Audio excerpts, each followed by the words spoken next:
நான் பல முறை தேர்தல் களத்தில் 1996ஆம் ஆண்டு முதல் நான் தேர்தல் களத்தை சந்தித்து வருகின்றேன். இரு கட்சிகளுக்கு நான் பிரச்சாரம் செய்திருக்கின்றேன். இன்று 16 ஆண்டு காலம் சமத்துவ மக்கள் கட்சியை வழிநடத்தி காலத்தின் கட்டாயம் என்று சொல்லும் போது நாம் ஒரு வல்லரசாக உருவாகி கொண்டிருக்கின்றோம். அந்த வல்லரசுக்கு நாம் கரங்களை ஒன்றிணைந்த ஒரு கரங்களாக ஏன் செயல்படக்கூடாத அடிப்படையில் 5வது இடத்திற்கு பொருளாதார அடிப்படையாக உயர்த்திருக்கின்றோம். முதல் இடத்திற்கு வருகின்ற சூழல் உருவாக்கி கொண்டிருக்கும் போது நாம் அனைவரும் ஒற்றுமையாக இருந்து பாரத தேசத்தை முதன்மை நாடாக உருவாக்க வேண்டும் அடிப்படையிலே தான் இயக்கத்தை பாரதிய ஜனதா கட்சியுடன் இணைத்து இன்று ஒரு சாதாரண உறுப்பினராக நான் சந்தித்துக் கொண்டிருக்கின்றேன்.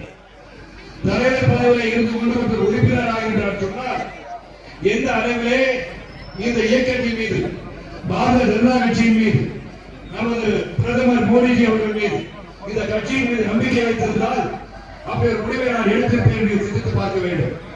பலரும் கட்சிகள் எடுத்திருக்கிறார்கள், பிறருக்கு துதிப்பாடுகின்ற அளவிலே தான் அவங்க இருந்து கொண்டிருக்கிறார்கள்.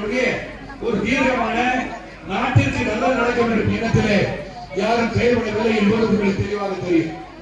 அதை இப்போது சொல்ல வேண்டிய சூழல் இல்லாவிட்டாலும் நீங்கள் சிந்தித்து பார்க்க வேண்டியது இன்று கள்ளக்குறிச்சி நடந்ததை சிந்தித்து பார்க்க வேண்டும்.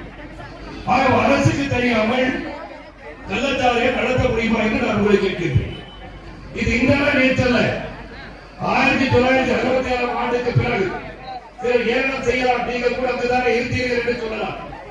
ஆனால் இருந்து கொண்டிருப்பதால் என்ன நடக்கிறது என்பதை புரியாத ஒரு சூழலிலே பயணித்துக் கொண்டிருக்கிற ஒரு நிலைமை இருக்கும் போது இது அறிந்த பிறகு காவல்துறையினரும் சரி அரசும் சரி இதை கவனித்திருக்க வேண்டும்.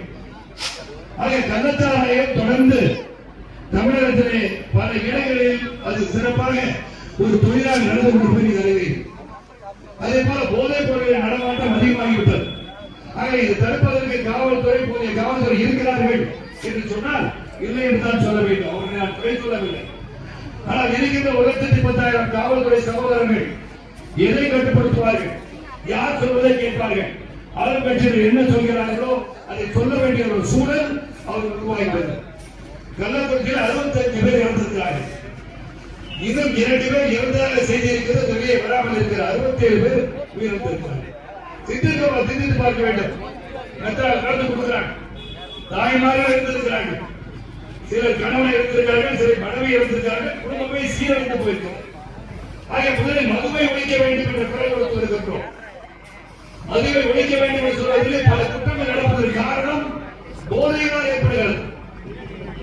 மகன் தாயை கொள்கிறார், மகன் தந்தையை கொள்கிறார், தந்தை குடிபோதையில் வந்து மகனை கொள்கிறார். இந்த நிலைமை இருக்கிறதா இல்லையா என்பது நீங்கள் சிந்தித்து பார்க்க வேண்டும். கள்ளக்குறிச்சியில் நடந்தது பல இடங்களில் நடக்காமல் தடுக்க வேண்டும் என்று சொன்னால் இருப்பு கரம் கொண்டு நடக்க வேண்டும். நாளை நாம் ஆட்சி பொறுப்பு இருக்க வேண்டும் என்ற ஒரு செயல்பாடு அரசியல் கட்சியில் இருக்கக்கூடாது. நாளைய மக்கள் எப்படி இருக்க வேண்டும், அவங்க எப்படி முன்னேற வேண்டும், அவர்களுக்காக முன்னேற்றமான திட்டங்களை எப்படி அறிவித்து செயல்படுத்த வேண்டும் என்றுதான் நாம் சிந்திக்க வேண்டும். அதுதான் மத்தியில் இருக்கின்ற ஆட்சி, பாரதிய ஜனதா கட்சி ஆட்சியில் பாரத பிரதமர் பல திட்டங்களை செய்த திட்டங்களை தமிழகத்தில் கொண்டு வந்திருக்கிறார்கள்.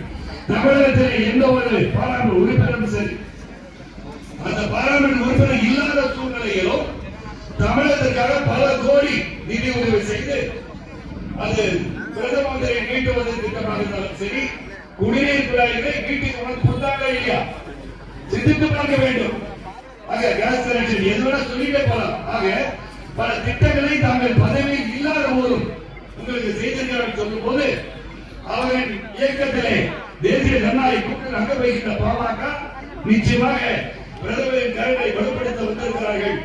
அவர்கள் மூலமாக இங்கு அன்புமணி அவர்களை நீங்கள் தேர்ந்தெடுப்பீர்கள், இந்த தொகுதி மேன்மையடையும் என்பதை மனதில் வைத்துக் கொள்ள வேண்டும்.